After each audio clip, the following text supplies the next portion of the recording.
This is Reimagining Abilities. Stories of the Charles Lea Center's impact supporting individuals with disabilities so they can be a part of the communities where they live, work, and play. Join us now in Reimagining Abilities. And thanks for tuning in again to Reimagining Abilities, a Charles Lea Center podcast. My name is Richard Edmond, and joining us in the Charles Lea Center studio today is Andrew Ruyack. He is our program's recreational director here at the Charles Lea Center, and you get to do a lot of fun activities with our individuals. Tell us a little bit about your job. So my job here as the activities coordinator, I plan, implement, and assist anybody with activities-related things where it'll be putting together activities, to creating a calendar, specifically for individuals, as a group of individuals at our day program, supportive housing. I assist with the Charles Lea and the Hooper building here as well. Tell us about the range of activities that you do put into place. What are some of the things that our individuals get to do? So I try to keep it as a good sense of variety, so it's not the same things over and over again. What I like to do is during the month I implement activities that go with the seasons or holidays and things like that, but I like to stick to a core value of having a physical activity day, an emotional, social, cognitive, and spiritual. By breaking that down, I have arts and crafts, usually doing any types of variety of crafts, whether it be painting or any kind of art stuff, utilizing sensory rooms to help sensory skills and be able to have a more behavioral, kind of calming atmosphere, helps reduce behaviors in that, and then also physical exercise classes, things of that nature, getting out there, doing, physical stuff, whether it be walking, fitness classes, and things like that. So it's a wide variety.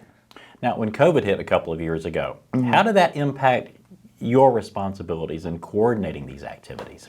Well, it definitely changed up the game in the activities world. As a rec therapist, my main priority is to provide meaningful activities for individuals. And when you don't have that opportunity to actually get with the individuals and do it, it kind of gives you a curveball. So what I figured out doing when I first started here is create an opportunity where people can find activities to do within their own home by the things they have in their house, being able to do things over online, and having just like a database.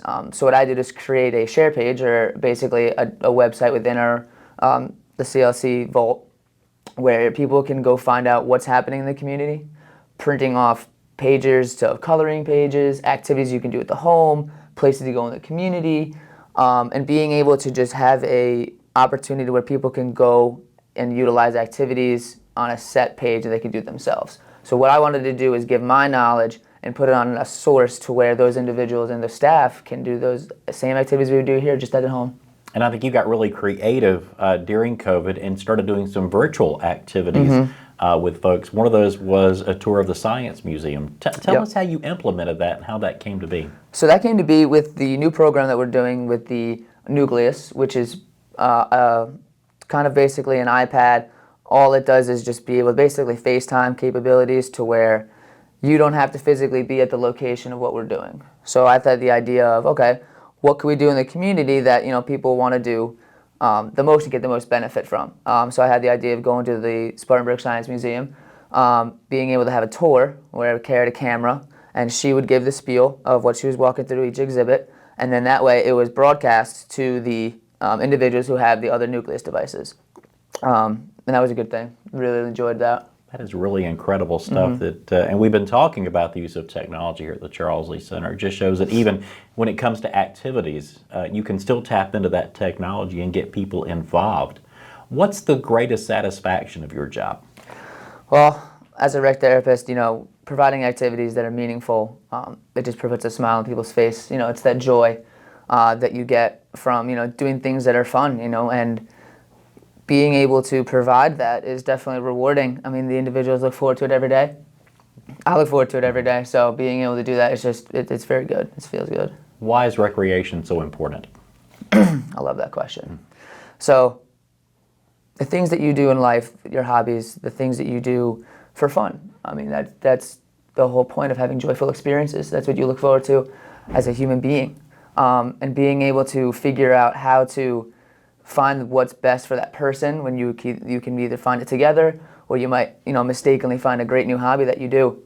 and it's that's something that you just go all the way in, emotionally, and you take it with you, and it's one of those experiences that you have for the rest of your life. I mean, having disabilities or just being a regular person, your activities and your hobbies and the things that you do in your leisure time are so important for your mental health, your physical health, and just living a meaningful life.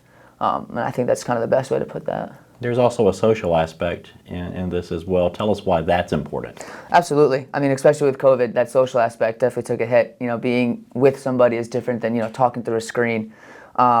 Providing that atmosphere of, if the best thing that you could do is talk through a screen, but having, a group of people come together and do activities that require social, having conversations, doing all sorts of fun games, just having conversations that you're just about, what's going on in life is just important.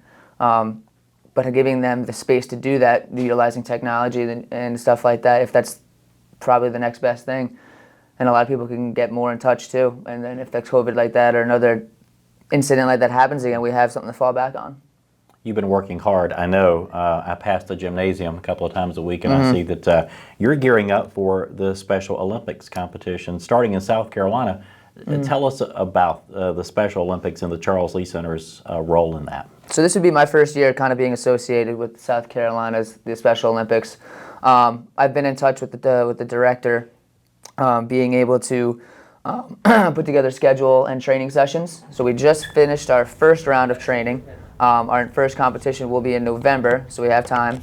And more individuals are signing up, the more they're seeing it. And we started out with probably like 5 or 8 individuals. Now I think we're up to like 14, 15. So now we'll have more athletes competing. So the first one we're going to be doing is bowling, and we're going to go from there. Incredible stuff. And you talked about being a part of the Chesley program, so it's not just things here at the main campus. Folks that live out and about in Spartanburg County might see some of the things that you're doing with our individuals. Tell us about those outreach programs. How do you plan activities on the road, so to speak? So it goes back to having that share page. It gives me a space to post news, anything that's happening new in the area, as well as here at the day program. Anything that Chesley says that they want to do, we either have it here or I would go there and help them implement any kind of activities they want to do. Having different demographics of individuals always keeps me on my toes, I want to say, mostly just because it gives me that opportunity to do different activities that I wouldn't do for the people I have here. But being able to bounce ideas off with the staff over there to help put together really, really good activities, and that's kind of what that's like. How's the staff to work with to coordinate these activities? Staff is good. Having the leaders and management in each of the homes and programs, we're able to kind of get together in our meetings for leadership, discuss the needs for the program, and then we can able to implement those needs and take care of whatever they need, whether it be supplies, new activities, or places to go in the community. Just based on having that conversation in meetings has been really well. Well, we thank you for all that you do and your activities, and it's great to see our individuals getting involved, just not here, but out in the community as well. Absolutely. Yeah. And Andrew Ruyack, thank you so much for being with us today. And we thank you for being with us for this edition of the Charles Lea Center podcast, Reimagining Abilities. We'll see you next time.